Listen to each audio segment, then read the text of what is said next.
Imos falar de fútbol nos próximos minutos aquí en Radio Culleredo, o Deportivo do Madrid, que gañaban esta fin de semana. Isto é todo o fútbol. Saudamos ao primeiro dos nosos convidados, dos nosos expertos, neste caso a Fernando Blanco. Que tal, Fernando? Moi bo día. Hola, bo día. Que te pareceu a xornada? Unha xornada redonda para os dous equipos que seguimos, non?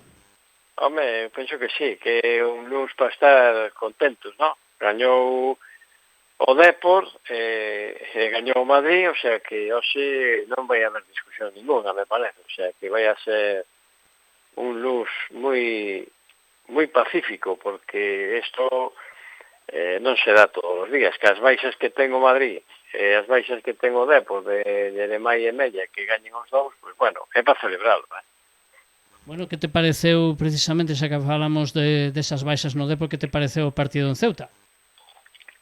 Bueno, a verdade é que era un equipo que xa habíamos falado con Óscar o pasado luns, que se esperaba un rival complicado, difícil, que en casa solamente había perdido, me parece que eran 4 partidos, un dos mellores locales, entonces se enfrentaba ao mellor visitante, se esperaba un partido como máis ou menos como foi, moi entretido, moi de volta, con xogadores importantes que eles son fortes ali na súa casa. Desde logo empezar remontando ese gol desde o minuto 15 que marcou Ceuta, pues bueno, parecía que se lle complicaba un pouco a vida ao Depor, e máis, pues como decíamos antes, sin as dúas figuras como son Mella e Jeremai, pero ao final foi solventando e bueno, tuveron varias ocasións, tuvo ocasión tamén incluso Cristian Herrera, eles tamén tuveron unhas ocasións importantes, un balón ao largueiro que lle deu na espalda a Ferllo,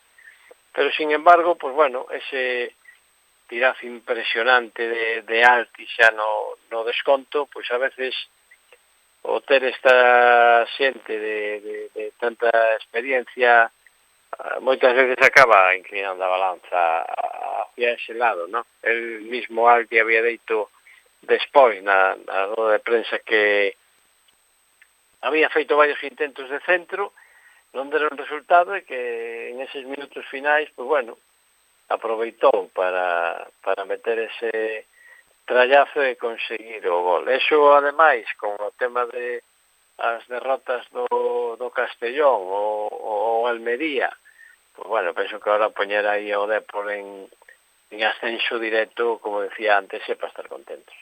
Pues a ver se o ha aproveitado. Fernando San Pedro, moi bo día. Moi bo día. Sí, creo que hoxe estamos todos contentos, non? Estamos todos contentos, os branquiazuis, os brancos, todos estamos contentos. Sí, ata os que van de blaugrana están contentos, porque ademais teñen iba a decir presidente novo, teñen o de sempre, o que tiñan antes, e aí encima gañaron, está a cousa igual. Fantoche, sí. Bueno, xa estamos coa lista de coa lista de aludidos. Bueno, que te pareceu a xornada? Non me digades que non é un fantoche. Bueno, cando fagamos un programa no que sigamos o Barça, falamos. No, a ver, pois como no seu día foi Jesús Gil, Bueno, deixa o pobre que non se pode defender. Deixa. Non, eso tamén é certo. Bueno, ten razón, non paga a pena falar dese fantoche. Xa está, tivo que dicilo. A única pena deste fin de semana foi que, claro, é que coincidiron o partido do Depor e do Madrid, claro, non podemos ver os dous en directo, non? Vos seguro que vichedes o Depor, eu vi o Madrid, o sea que, bueno, pues hoxe nos complementamos ben, non? Fernando, ti como fixeches, Blanco, para ver os dous partidos? Vistes o Depor, claro? Non, vi o reportaxe dos goles do Madrid, que me imagino que fará a hora San Pedro do gol de Arda Güler, pero non puden ver o Madrid tampouco porque antes me coincideu, estuve que a carreira na torre de Corniña Corre, tuve que ver o Madrid porque, bueno, depois estuve facendo os comentarios en Radio Voz, pero o sea, do Deportivo, pero o Madrid non o pude ver. Pero ti non corrías na carreira, non? No, eu solamente iba ali para colaborar. Pero nesta diches o pistoletazo desta volta ou non? Sí. Te están dando últimamente moito as armas a ti, A verdad que hubo moitísima xente, para min das máis bonitas, porque é unha carreira nocturna, ver a Torre de Hércules iluminada pois eso é fantástico, e logo, pois bueno, que se está desbordando porque cada vez hai máis xente, me chama moitísima atención a cuota femenina, como se apunta xente para correr e participar. Desde logo foi un éxito tremendo de xente, o ambiente que ao final, bueno, facía un pouco de frío, pero aguantou sin chover. Esa finalización arriba no faro, desde logo é moi bonita, para recordar.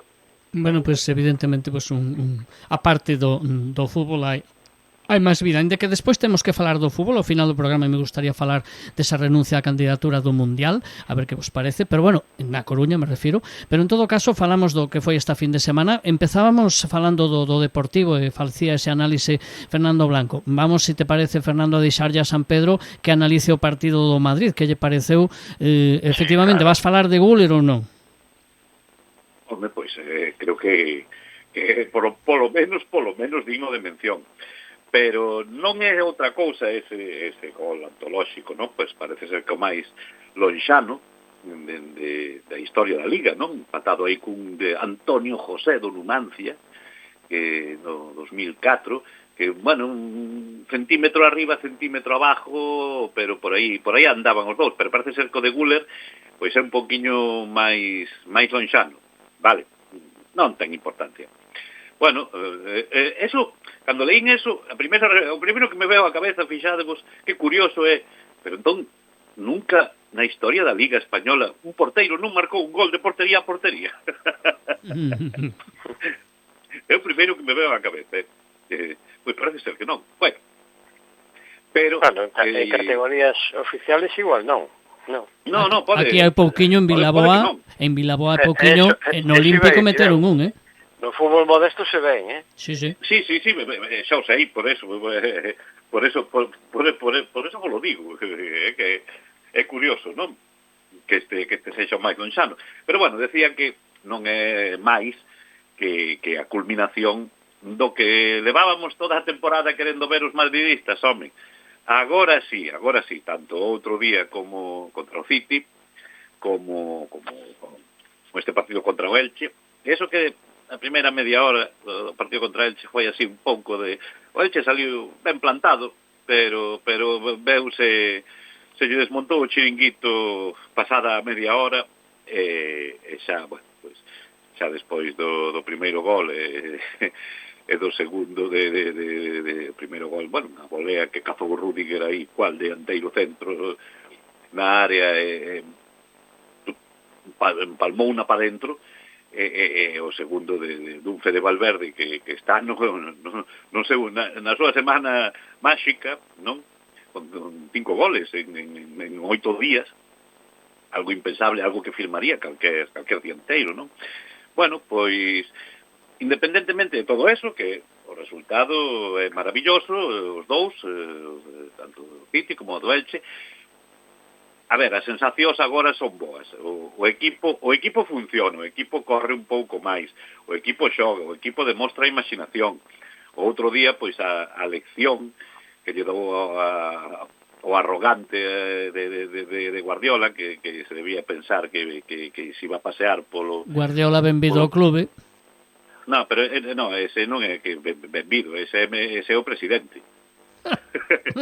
Claro, é que xa sabemos que é o inventor do fútbol, non? Entón, pois, esa prepotencia, esa arrogancia, esa chulería da que fai gala ese personaxe, pois bueno, saliulle o tiro pola culata, ainda así di que mereceron máis, sí, mereceron perder por máis, porque que o teu dianteiro centro toque 10 balóns e ningún pa diante, como foi o caso de Haaland, pois, home, e hai partidos nos que Haaland, eu recordo non me acordo, non sei se fora contra Madrid tamén, ou da Premier, xa me lío, pero houve un partido que o cambiara no minuto 60 ou 70, porque só había tocado 3 balóns. Pero que clase de xogador é ese? A ver, unha cousa é que non baixes a defender, como fai Mbappé ou Vinicius.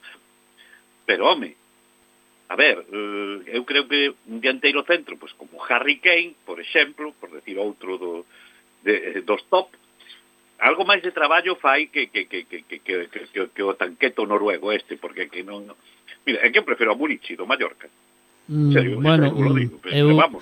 eu non te discuto, cada un penso que quera, pero a min Haaland me parece un dianteiro extraordinario. Sí, un dianteiro extraordinario que está para rematar e para bloquear nos corners, que por eso Arbeloa lle puxo a Arda Güler. Claro, ríes, pero que vai facer un pobriño de Arda Güler marcando a Haaland no corner? Pois xa se ve, Haaland non rematou nada, era simplemente para que o resto estiveran cos que sí iban a rematar. Bueno, ti estás contento, ¿no?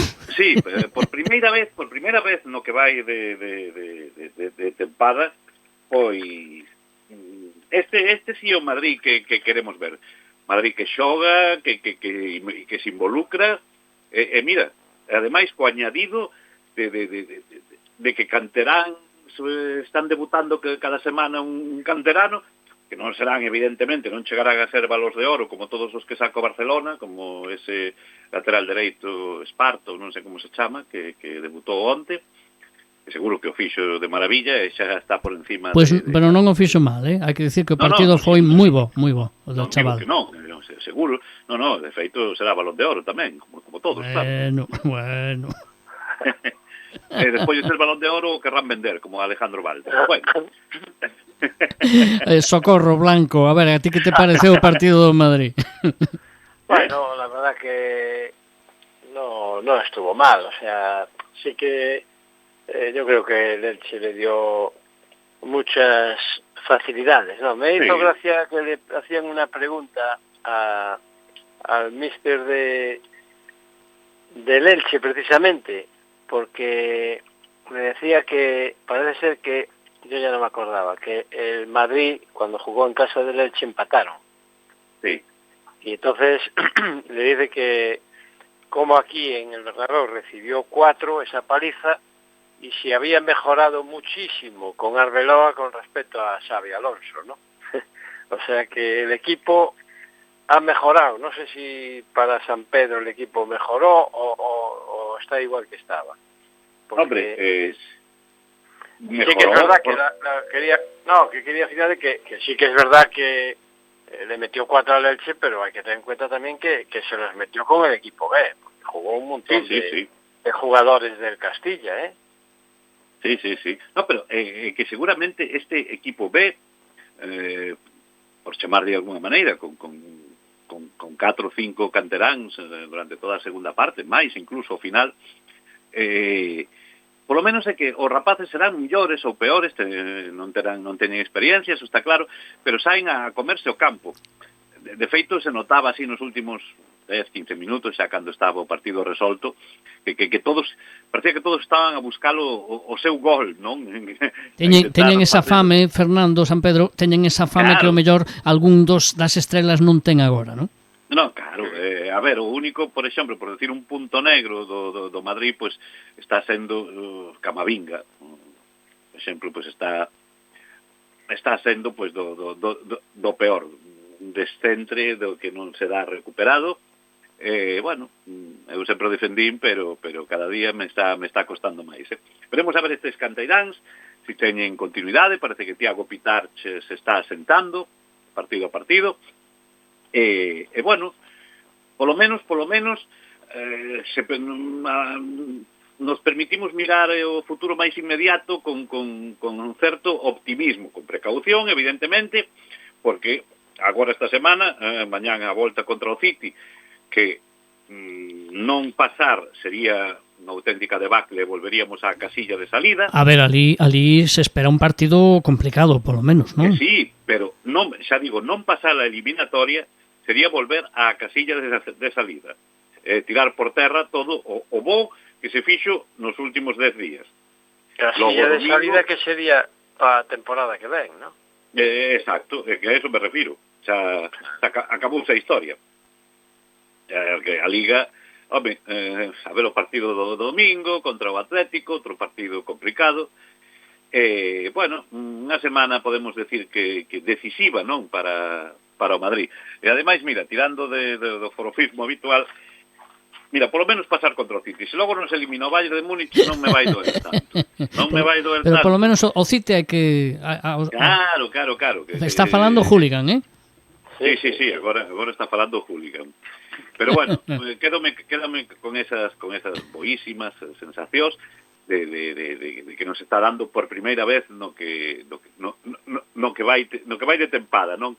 Que se Arbeloa está mellorando a Xabi Alonso, parece que sí, parece. Non me quero olvidar tampouco de que Xabi Alonso, pero estuvo, creo que foron 13 partidos gañando, con 13 partidos consecutivos gañando. Bueno, vale, pero aínda así, me acordo do partido da primeira volta contra o Barcelona, que lle podíamos meter 6, acabamos pedindo a hora. Ese tipo de cousas, non? Agora, bueno, é que hasta se ve un equipo máis alegre. Creo que supoño que Branco verá máis ou menos igual, así. Blanco mellor o ve máis con esa distancia, ¿no? Pero, home, que o equipo pues agora se solte de esa especie de bloqueo que tiña, non, Fernando? Supoño que aí está a clave, non? Yo penso que sí, que bueno, que o equipo depende tamén como iban a aceptar as grandes figuras do Madrid, os chavales da canteira, no? Que a veces non é tampouco moi doado. Pasa que, bueno, coincideu que con a lesión de Mbappé e con unha serie de xogadores está tirando xa do recurso deses chavales que a veces, como decía San Pedro, pecan un pouco da inocencia en xogadas anteriores o pitarse aí que quere facer xogadas na área propia e se pode complicar a vida, que a veces lle pasa tamén a Bill Songo con o mismo Arnau no Deportivo e Noubi que se creen que bueno, que veñen todavía de unhas categorías inferiores e que veñen son xente dominante e claro, te enfrentas ante grandes figuras como pode ser o Manchester ou o Atlético de Madrid non é o mismo que os que te vas a enfrentar lógicamente como o Lugo do Castilla, por poner un exemplo, porque xogaron onte tamén e foron capaces de gañar ali o equipo juvenil, lle gañou o Lugo no Anxo Carro, pero refiro que eses xogadores teñen que ir pouco a pouco adaptándose, como igual que fai o Barça, que os vai metendo pouco a pouco, e como en seu día fixo o Depor con Mella e con Jeremai, e hoxe son indiscutibles, entonces pouco a pouco, pero que a veces en as plantillas tan grandes cargadas de millóns, pois non é tan fácil facelo, non? Entonces vamos a ver como lle responde esa xente, vamos a ver esa eliminatoria fora da casa ante un Manchester con esa afición que non paran de animar ni un minuto, que están xa unha hora antes e outra despois, entonces, bueno, vamos a ver como responde, porque aí tamén, sobre todo os chavales xóvenes, pois se empezan a temblar un pouco as pernas, non? Entonces, bueno, vamos a ver como pasan esta eliminatoria. E, bueno, eu quería voltar ao Depor, que o que empezábamos antes cando contestaba Fernando Blanco, o partido en Ceuta, para min, volvo a decir, sin querer menospreciar o traballo de Hidalgo, a mí me parece que o Depor está como pasando demasiados apuros. A mí non me parece o Ceuta un rival como para dar tanto traballo ao Depor, que sigue necesitando moito para meter goles, pero esta fin de semana o Depor volveu aí a senda, é dicir, os resultados ao final é o que valen, e o Depor en xeral para min foi mellor que o Ceuta en algunha parte do partido, en outras no tanto, pero o Depor necesita agora, digamos, 3 ou 4 resultados seguidos que lle dean esa tranquilidade que non acaba de atopar, non? E dicías antes, Blanco, o tema de Bill Songo, atopou quizáis, aínda que sei que a ti non te gusta apurar, non? Pero atopou quizáis o dianteiro que buscaba Hidalgo ou non? Sí, bueno, unha rolda de prensa cando o mercado de inverno, xa habíamos comentado, que comentábamos porque eu viña reclamando tamén un dianteiro desde inicios da temporada, que como non se fichaba un dianteiro cando se trouxo a un porteiro e un lateral que ao mellor, pues, bueno, facían menos falta, parece que era a orden tamén dos jefazos do Depor, me refero aos propietarios e os dueños, de que se tire de canteira e apostaban por Bill Songo. Entonces, hasta ahora ya está dando un buen resultado, leva 2 partidos, 2 goles, pedía todo o mundo a a titularidade, foi titular por primeira vez. Entonces, e a ti te gustou? A ti te convenceu? Sí, o sea, me convence porque vexo que os dous fichajes, que os dous dianteiros que teñen, como son Zaka e Mula, xa non falemos de Cristian Herrera, porque a ocasión que tuvo ayer de un contra o porteiro ou Stoico o Stoico mismo, pues bueno, eu a Vinson vi moitos partidos en Abegondo co Fabril, se vía moi superior, o quería verse a máis no fútbol profesional, pero que fai un traballo incansable, está encordeando os dentales, e logo se a eso lle añades que leva 2 partidos e te mete 2 goles, pois oye, tens que seguir apostando por él, non che queda outra. Entonces vemos que Zaka xa non xogou, e logo me sorprende moito que se estaba esperando como agua de maio por Ricky, que iba a ser o revulsivo, o centro do campo, que era o que facía falta, e resulta que foi suplente e nin xogou. O sea, hai cousas que me chaman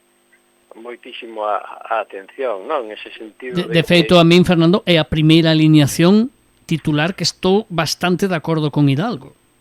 É dicir, xogaron os que en este momento están un poquinho mellor. Sí, eu penso que sí. Non xogou José Ángel, o medio campo, penso que xogou moi ben Villares, que estaba aí varios partidos incluso ca suplencia. A veces, bueno, a mí me chama moita atención de que non repite 2 partidos a mesma alineación Hidalgo, pero penso sempre que quen mellor conoce a xente, le están todos os días con eles, é ele. Entonces, bueno, os vai rotando, pero penso que o que falabas ti en segunda, que estamos vendo polos resultados da última xornada, non é fácil gañar, non? Entonces, estamos vendo como perdo Castellón en Xixón, que lle mete 4, que perdeu a Almería 2-0 co Zaragoza, que están puestos de descenso, que vai ser o próximo rival que venga a Riazor o sábado, Zaragoza. Entonces, bueno, dices, é que non me gusta como xogo o Depor. O Depor ahora mismo é máis resultadista, non? Non está xogando ben, pero saca os partidos adiante. Ahora mismo é o que se trata. Se xa está en ascenso directo, eu penso que calquer equipo che pode gañar, como pode ser este mismo Zaragoza, e o vimos con outros rivais, pero para min ten un dos calendarios máis doados de os rivales que ten. Para o Racing de Santander, eu só dou como ascendido seguro, porque vai ser moi forte, é un equipo que ten un goleador tremendo, van todos a unha, os partidos que lle vexo non baixan os brazos en ningún momento, pero... Non, de feito, nin baixan os brazos nin as pernas, andan dando estopa todos os partidos. As pernas dice que é o equipo que xoga sempre en superioridade. É raro que non dispuxen o do equipo contrario. Os que dan as patadas son eles, que é unha cousa curiosa. Entonces, penso que o Deportivo ahora mismo ten moitas posibilidades de non abandonar ese puesto, creo que ten que facer. Bueno, no, estou de acordo en que hai que ser resultadista tamén. Cando me refiro que non xoga ben, me refiro non que non xogue ben, non é que non xogue bonito, non me refiro a eso, me refiro que me dá sensacións de que calquera lle pode gañar, non me dá esa sensación de fiabilidade, como de medo a veces, que me parece que un equipo como fai o Racing, que vai a todos os sitios, mete medo. Lle falta o equipo. O que lle falta ahora mismo é en casa, non sei se pola presión, polos aficionados, por que motivo, porque un equipo que gaña con esa solvencia, un equipo que máis gaña fora da casa, sea, creo que foron 4 partidos no tempo de desconto, eso sí que é verdad, pero é o equipo que máis gañou fora. O que pasa é que, claro, na casa, cada ten que levar a iniciativa, sufre moito, e aí é onde está perdendo eses puntos que tanto necesita. Bueno, para rematar, que vos parece a noticia confirmada esta mesma mañá, hai unhas horas, por a alcaldesa da Coruña e polo presidente do Deportivo, tamén estaba o presidente da Deputación. Coruña vai renunciar a ser candidatura a ser sede do Mundial en 2030 e parece que remata eses rifirrafes entre Concello e equipo e clube, porque se anuncia un proxecto para a reforma integral de Riazor, digamos, para centrarse máis no Depor e no estadio municipal. Que vos parece? Non sei, San Pedro. Sí, me enterei. Pois que me parece? Pois, mira, se digo a verdade, que cando vai haber eleccións municipais? O ano que ven, non? O ano que ven, vale. Vale, pois isto que se chama política de tierra quemada. como posiblemente a señorita Inés Rei non sairá reelexida, entón está facendo o que fan todos os políticos cando gastar todo, o sea, digamos que poñerlle as cousas máis difíciles ao que veña despois, tanto a nivel económico como logístico, como neste caso, pois algo importante, algo histórico, porque creo que cando se xogou aquí no Mundial 82, pois todos os que o vivimos, ainda que era neno, pero bueno, mira, meus pais tiñan unha zapatería no centro mismo da calle Real, e bueno, pues por ali pasaron todos os integrantes da selección de Camerún, ministros de Perú, de Polonia, bueno. Vamos, que move económicamente, non? Exacto, claro, hai que facer unha inversión forte pues para adaptar o campo ás exigencias da FIFA, etcétera, etcétera. Pero, non sei, eu diría, na miña opinión, que non está fundamentada en nada especial, que simplemente me parece eso, a política de terra quemada, de fastidiar todo o que poidas para o que veña despois. Pois mira, que a mí me parece que a nivel electoralista lle quita votos, porque haberá moita xente que sí querería ese mundial. Ti que opinas, Blanco? Bueno, pois eu opino un pouco no tema como ti, no sentido de que vai haber dúas versións, o sea, o aficionado ao fútbol quere fútbol, que pode vir, o sea, como veu no 82 Camerún ou Perú e que non ten tirón, bueno, pois, pero si eso conlleva unha remodelación do estadio, claro. E logo por outra hai a xente que dice que para que vamos a gastar ese diñeiro se con a xente que vai a Riazor ahora mismo de 30.000, 32.000 é suficiente o campo e darlle uns retoques que, bueno, en algunhas zonas sí que é verdade que necesita unha pequena remodelación e hai xente que dice, bueno, pois prefiro que ese diñeiro, se non os 100 millóns, parte que se acondicione as polideportivas, que moitas están moi deterioradas, eu que ando por aí polas polideportivas, Monte concretamente, que estuve no Ventorrillo vendo o Marinero de hockey femenino, están as instalacións abandonadas, entón, pues bueno, si eso vai a repercutir en todas esas instalacións e deixar deportivamente a Coruña a un nivel alto, pois, oye, benvido sea, ¿no? A min, o que dice moita xente, pois, para vir Camerún ou Irak, que para eso non veña. Bueno, a xente do fútbol prefere ver seguramente a Alemania e Inglaterra, que eses non van a vir, porque van a Madrid ou a Barcelona, pero a que do fútbol vai igual, un tema de mundial, ainda que se xa Camerún, no, que sí. De fútbol, bueno, fa un pouco por min, o sea, o xoves estuve en Lugo vendo o Subeniso Deportivo contra o Barça, o viernes fun a Vigo, estuve vendo Celta B contra o Tenerife, onte vin o partido da tele, mañán, pois quer decir que o que de fútbol ve calquer partido tamén. Sí, o sea, sí. É que e moven igual, un aficionado igual elixe, sí, que prefere ver unha gran potencia, mañá, o sea, prefere ver un Real Madrid Manchester, lóxicamente, que non ver o Depor Zaragoza, eso está claro. Pero bueno, ten que haber xente para todo. Hai xente que está a favor do fútbol e hai xente que tamén mo dicen, que todo vai para o fútbol, pois había que invertir en outras cousas porque esta ciudad necesita outras cousas ademais do fútbol. Bueno, pois teñen parte de razón os dous. Pois sí, evidentemente. Bueno, pois rematamos o programa, xa nos pasamos de tempo, pois agradezo que estiverades aí. A semana que ven temos programa o galla que falemos de triunfos dos dous equipos e veremos como siguen as competicións. Moitas gracias aos dous. Pois unha aperta e hasta o próximo, non? Unha semana máis. Unha aperta e a ver que resultados se dan esta semana. Gracias, un saúdo. Aperta, saúdo.